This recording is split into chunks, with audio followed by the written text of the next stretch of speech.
வணக்கம் அன்புற்றுக்கோள் நேயர்களே, இந்த வீடியோவில் நம்ம பார்க்குறது கரும்பு விவசாயிகள் மற்றும் ஆலை நிர்வாகத்துடைய தரப்பில் ஈரோடு மாவட்டம் மொளக்குறிச்சி கனவு வளையம் டிவிஷனில் கூட்டம் நடந்தது. அந்த கூட்டத்தில் பார்த்திங்கன்னா 50 வயதுக்கு மேற்பட்டவர்கள் தான் கலந்துக்கிட்டாங்க. இந்த கரும்பு விவசாயம் கொஞ்சம் மற்ற விவசாயத்தை விட எளிமையானது அப்படிங்கிறது இருந்தும் கூட இதுக்கே ஆர்வம் இல்லை, யாரும் கலந்துக்கல அப்படிங்கிறத நீங்கள் பார்க்கும்போது இங்கே யாரும் இளைஞர்கள் விவசாயத்தில் ஈடுபடுவது இல்லைங்கிறத புரிஞ்சுக்கணும். அதே போல் மகளிர்களும் யாருமே இளம் வயது பெண்கள் இன்றைக்கி எந்த ஒரு வேலைக்கும் விவசாயத்தில் ஈடுபடவில்லைங்கிறது புரிஞ்சுக்குங்க. முந்தைய காலத்துலலாம் அனைத்து இளைஞர்கள் எல்லாமே விவசாயத்தில் ஈடுபட்டுக்கிட்டு இருந்தாங்க.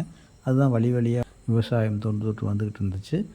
இந்த நிலைமை எப்படி மாறி இருக்குங்கிறத புரிஞ்சுக்குங்க. அடுத்த காலத்தில் எப்படி விவசாயம் இல்லாமல் வாழப்போகிறோம் அப்படிங்கிறதையும் கொஞ்சம் தெளிவாக தெரிஞ்சுக்கிட்டு வாட்ஸ்அப்பில் நம்ம ஒரு குரூப் க்ரியேட் பண்ணுறதோ அல்லது ஸ்டேட்டஸ் வைக்கிறதுனாலே விவசாயம் வாழ்ந்துடாது. இன்றைக்கி விவசாயிகள் பலர் தற்கொலை செய்கிற சூழ்நிலையும் கடன்பட்டு அவங்க கலங்கி நிற்கிறதையும் பார்த்து சிரித்து ரசித்து அதை சகிக்க முடியாமல் சிலர் இருந்தாலும் கூட அது போதாது. இந்த நிலை நாளைக்கு விவசாயத்திற்கு வரும், அப்போது உங்களுக்கு புரியும்.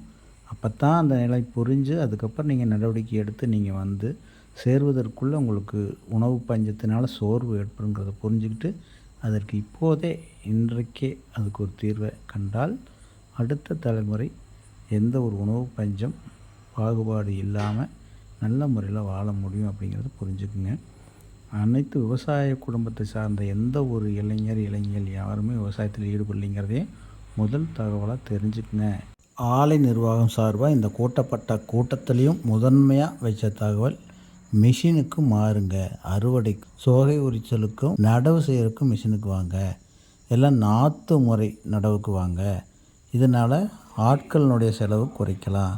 இதை மட்டும்தான் வலியுறுத்தி சொன்னது இதுதான். அப்போ அதிலிருந்து நீங்கள் தெரிஞ்சுக்க வேண்டியது ஒன்றே ஒன்று, ஆட்கள் எந்த இடத்துலையும் இல்லை, விவசாயத்தில் ஈடுபட யாரும் தயாராக இல்லை அப்படிங்கிறத புரிஞ்சுக்குங்க.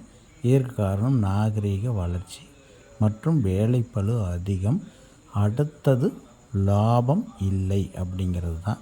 இதை தெரிஞ்சுக்கிட்டு இதுக்கு என்ன வழி, நிரந்தர தீர்வுக்கான வழி என்ன அப்படிங்கிறது ஒவ்வொருவருக்குள்ளும் பொறிதட்டி உங்கள் குரல் எங்கே ஒலிக்கணுமோ அங்கே ஒலித்து இதற்கான மாற்றம் வரலைன்னா அழிவை சந்திப்பது உறுதி. அது எந்த ரூபத்தில் என்பது உங்களுக்கு தெரிந்தது. திடீர்னு நீண்ட காலத்துக்கு பிறகு ஏதாவது ஒரு பொருள் விலை ஏறுவதும் சரிவதும் விவசாயிகளை ஒரு நிலையில் இல்லாமல் பெரிய பாதிப்புக்கு உள்ளாக்குது.